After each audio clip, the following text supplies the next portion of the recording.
जय श्री हरि। आज इस वीडियो में सुनाएंगे कि राजा उग्रसेन इतने धर्मात्मा राजा थे, तो फिर पापी और अत्याचारी कंस का जन्म कैसे हुआ।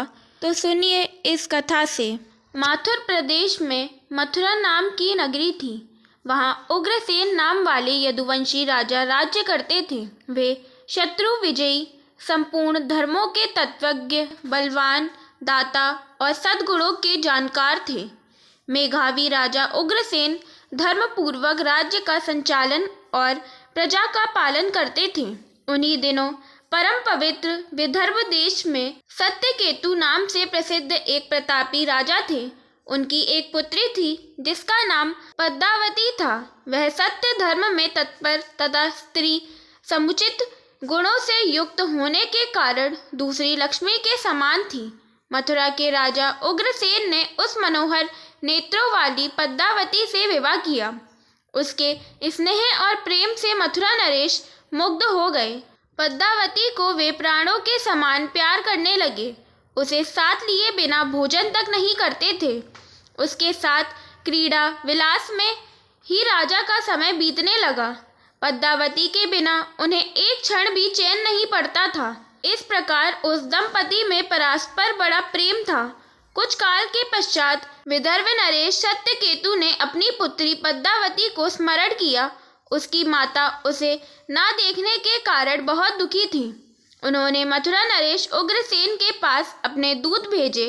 दूतों ने वहां जाकर आदरपूर्वक राजा से कहा, महाराज, विदर्भ नरेश सत्यकेतु ने अपनी कुशल कहलाई है और आपका कुशल समाचार वे पूछ रहे हैं।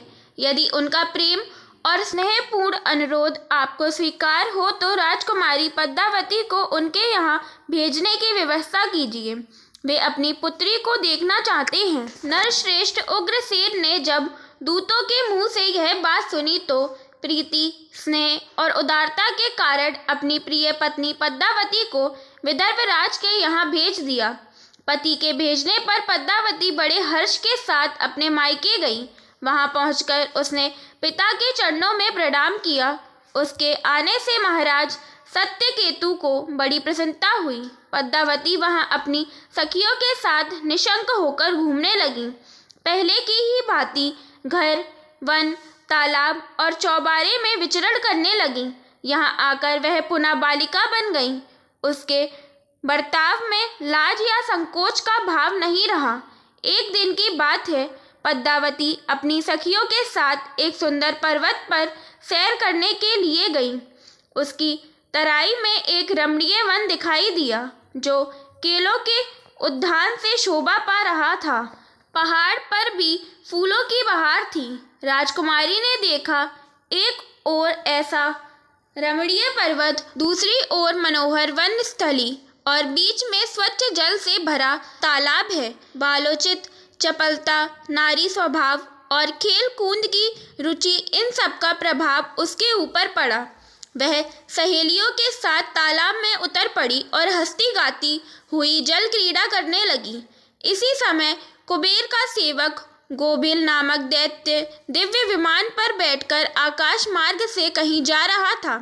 तालाब के ऊपर आने पर उसकी दृष्टि विशाल नेत्रों वाली विदर्भ राजकुमारी पद्मावती पर पड़ी, जो निर्भय होकर स्नान कर रही थी। गोभिल की ज्ञान शक्ति बहुत बड़ी हुई थी। उसने निश्चित रूप से जान लिया कि यह विदर्भ नरेश की कन्या और महाराज उग्रसेन की प्यारी पत्नी है, परंतु यह तो पतिव्रता होने के कारण आत्मबल से ही सुरक्षित है, पर पुरुषों के लिए इसे प्राप्त करना नितांत कठिन है। उग्रसेन महामूर्ख है जो उसने ऐसी सुंदर पत्नी को मायके भेज दिया है। यह पतिव्रता नारी पराये पुरुष के लिए दुर्लभ है। इधर कामदेव मुझे अत्यंत पीड़ा दे रहा है। मैं किस प्रकार इसके निकट जाऊं और कैसे इसका उपभोग करूं? इसी उधेड़ बुन में पड़े पड़े उसने अपने लिए एक उपाय निकाल लिया।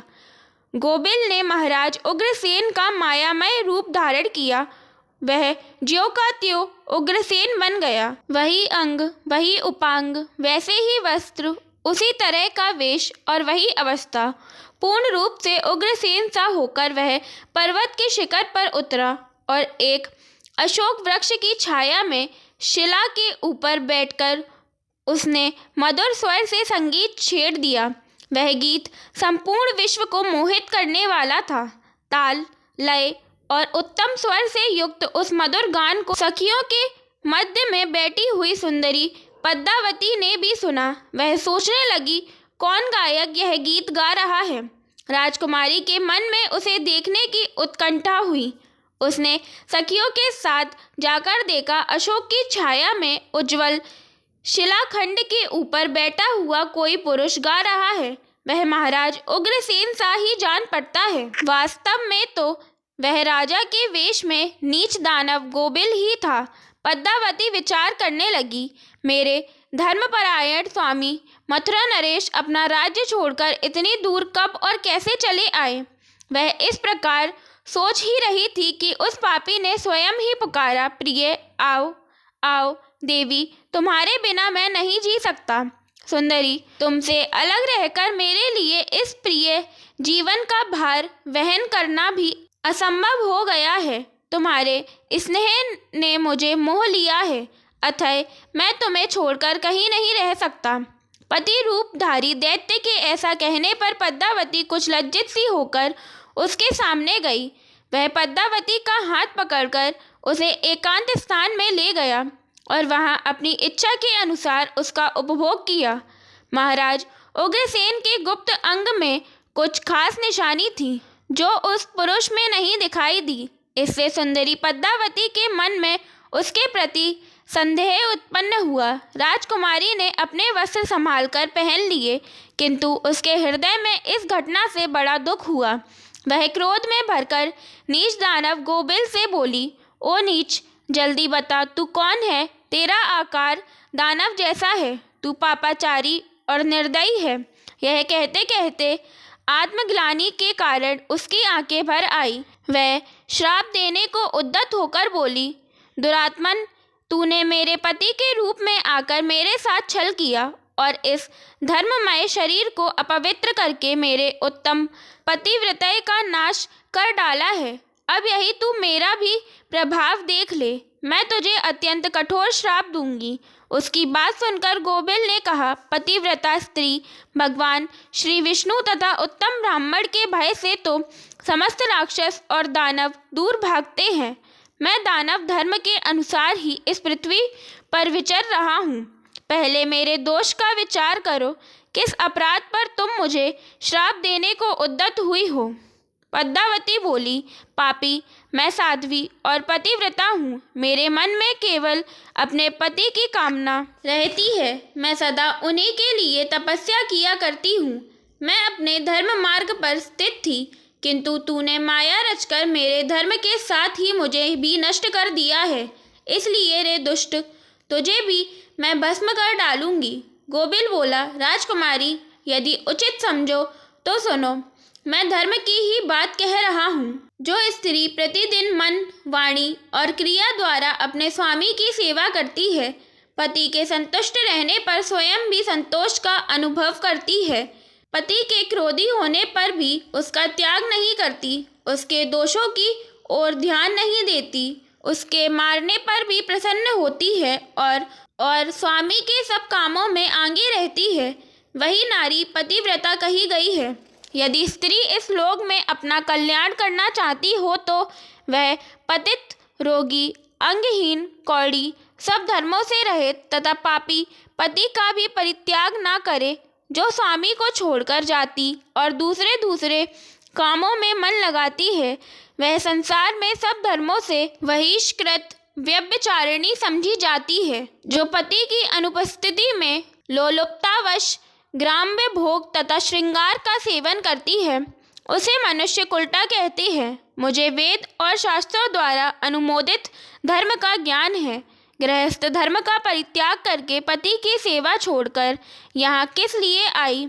इतने पर भी अपने ही मुंह से कहती हो, मैं पतिव्रता हूँ। कर्म से तो तुम में पतिव्रत्य का लेश मात्र भी नहीं दिखाई देता। तुम डर भय छोड़कर पर्वत और वन में मतवाली होकर घूमती फिरती हो, इसलिए पापिनी हो। मैंने यह महान दंड देकर तुम्हें सीधी राह पर लगाया है। अब कभी तुमसे ऐसी घृष्टता नहीं हो सकती। बताओ तो, पति को छोड़कर किस लिए यहाँ आई हो? यह श्रृंगार, यह आभूषण तथा यह मनोहर वेश धारण करके क्यों खड़ी हो? पापिनी, बोलो ना, किस लिए और किसके लिए यह सब किया है? कहाँ है तुम्हारा पतिव्रत्य? दिखाओ तो मेरे सामने। व्यभिचारिणी स्त्रियों के समान बर्ताव करने वाली नारी, तुम इस समय अपने पति से 400 कोस दूर हो। कहाँ है तुम में पति को देवता मानने का भाव? दुष्टा कहीं की, तुम्हें लाज नहीं आती? अपने बर्ताव पर घृणा नहीं होती? तुम क्या मेरे सामने बोलती हो? कहाँ है तुम्हारी तपस्या का प्रभाव? कहाँ है तुम्हारे तेज और बल? आज ही मुझे अपना बल, वीर्य और पराक्रम दिखाओ। पद्मावती बोली, ओ नीच असुर, सुन, पिता ने स्नेहवश मुझे पति के घर से बुलाया है। इसमें कहाँ पाप है? मैं काम, लोभ, मोह तथा डाह के वश पति को छोड़कर नहीं आई हूँ। मैं यहाँ भी पति का चिंतन करती हुई ही रहती हूँ। तुमने भी छल से मेरे पति का रूप धारण करके ही मुझे धोखा दिया है।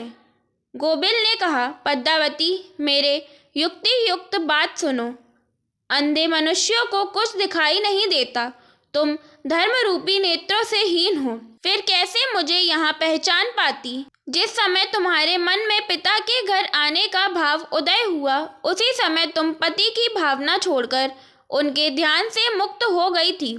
पति का निरंतर चिंतन ही सतियों के ज्ञान का तत्व है। जब वही नष्ट हो गया, जब तुम्हारे हृदय की आँख ही फूट गई, तब ज्ञान नेत्र से हीन होने पर तुम मुझे कैसे पहचानती? गोबिल की बात सुनकर राजकुमारी पद्मावती धरती पर बैठ गई। उसके हृदय में बड़ा दुख हो रहा था।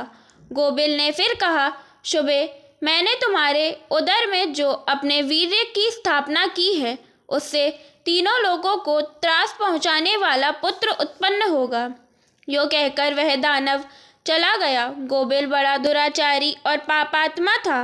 उसके चले जाने पर पद्मावती महान दुख से अभिभूत होकर रोने लगी। रोने का शब्द सुनकर सखियां उसके पास दौड़ी आईं और पूछने लगी, राजकुमारी, रोती क्यों हो? मथुरा नरेश महाराज उग्रसेन कहाँ चले गए? पद्मावती ने अत्यंत दुख से रोते रोते अपने चले जाने की सारी बात बता दी। सहेलियां उसे पिता के घर ले गईं। उस समय वह शोक से कातर हो थर थर काँप रही थी। सखियों ने पद्मावती की माता के सामने सारी घटना कह दी। सुनते ही महारानी अपने पति के महल में गईं और उनसे कन्या का सारा वृत्तांत उन्होंने कह सुनाया। उसे सुनकर महाराज सत्यकेतु को बड़ा दुख हुआ। उन्होंने सवारी और वस्त्र आदि देकर कुछ लोगों के साथ पुत्री को मथुरा में उसके पति के घर भेज दिया। धर्मात्मा राजा उग्रसेन पद्मावती को आई देख बहुत प्रसन्न हुए। वह रानी से बार बार कहने लगे, सुंदरी, मैं तुम्हारे बिना जीवन धारण नहीं कर सकता। प्रिय, तुम अपने गुण, शील, भक्ति, सत्य और पतिव्रता आदि सद्गुणों से मुझे अत्यंत प्रिय लगती हो। अपनी प्यारी भार्या पद्मावती से यो कहकर नृपश्रेष्ठ महाराज उग्रसेन उसके साथ विहार करने लगे। सब लोगों को भय पहुंचाने वाला उसका भयंकर गर्व दिन दिन बढ़ने लगा, किंतु उस गर्व का कारण केवल पद्मावती ही जानती थी। उसने उदर में बढ़ते हुए उस गर्व के विषय में पद्मावती को दिन रात चिंता बनी रहती थी। 10 वर्ष तक वह गर्व बढ़ता ही गया। तत्पश्चात उसका जन्म हुआ। वही महान, तेजस्वी और महाबली कंस था, जिसके भय से तीनों लोकों के निवासी थर्रा उठे थे तथा जो भगवान श्री कृष्ण के हाथ से मारा जाकर मोक्ष को प्राप्त हुआ। इस तरह दुराचारी कंस का जन्म हुआ। जय श्री हरि, जय श्री कृष्ण, राधे राधे।